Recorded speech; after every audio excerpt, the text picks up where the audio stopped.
Hey guys, welcome to week 6. So this is the week where you're actually going to solidify which articles you're using.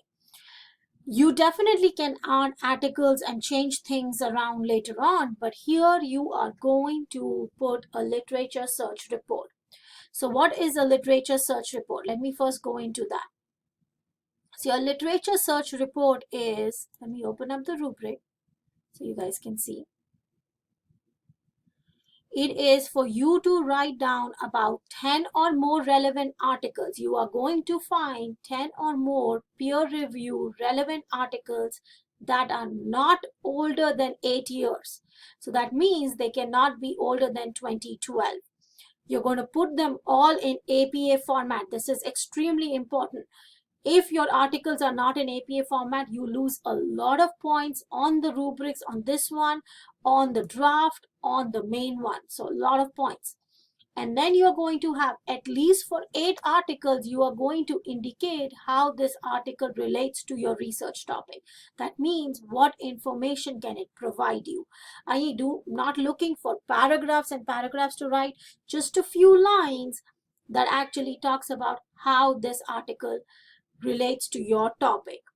And then you're going to identify whether it is a quantitative, qualitative, or a mixed methods, because you need a combination of both of them.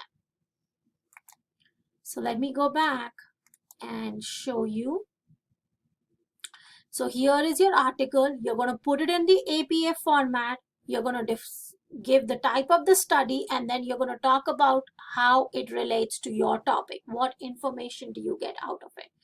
And I have put it for 4, and so you're basically going to copy paste this to get for your other 10 ones. So you'll have at least 10 articles here.